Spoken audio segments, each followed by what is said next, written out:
Hello friends, the island of dolls mystery గురించి తెలుసుకుందామా? అయితే ఈ వీడియోని లాస్ట్ వరకు చూడండి. మెక్సికో నగరానికి సమీపంలో సోచి విల్కోలో ఒక వింత డాల్ ఐలాండ్ ఉండేది. దీనిని లా ఇస్లా డెలాస్ మునేక్యాస్ అని పిలుస్తారు. 1950 సంవత్సరంలో డాన్ జూలియన్ అనే వ్యక్తికి ఆ ఐలాండ్లో నివసించేవాడు. ఇలా ఒకరోజు ఆ ఐలాండ్లో ఒక కాలువలో ఒక చిన్న అమ్మాయి యొక్క డెడ్ బాడీ తేలుతూ ఉన్నట్టు కనిపిస్తుంది.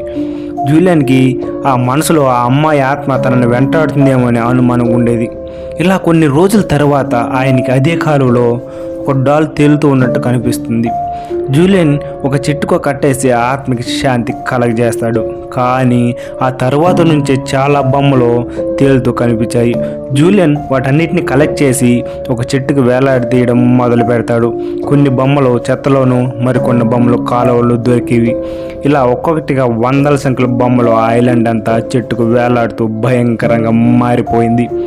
ఆ బొమ్మలు రోజులు పెరిగే కొద్దీ చెడిపోయి కళ్ళు లేకుండా, చేతులు లేకుండా, చేతులు విరిగిపోయి, కాళ్ళు విరిగిపోయి భయంకరంగా కనిపించాయి. ఆ ఐలాండ్లో ఉన్న ప్రజలకి నైట్ టైంలో ఆ బొమ్మలు కళ్ళు తెరుస్తున్నాయని, సౌండ్లు చేస్తున్నాయని, ఒకదానితో ఒకటి మాట్లాడుతున్నాయని చెబుతున్నారు.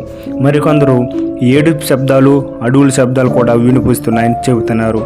ఇందులో మరొక ఆశ్చర్యం ఏమిటంటే 2001లో డాన్ జూలియన్ కూడా అదే కాలంలో డెడ్ బాడీగా కనిపించాడు. దీనితో ఆ ఐలాండ్ ఒక మిస్టరీగా మారిపోయింది.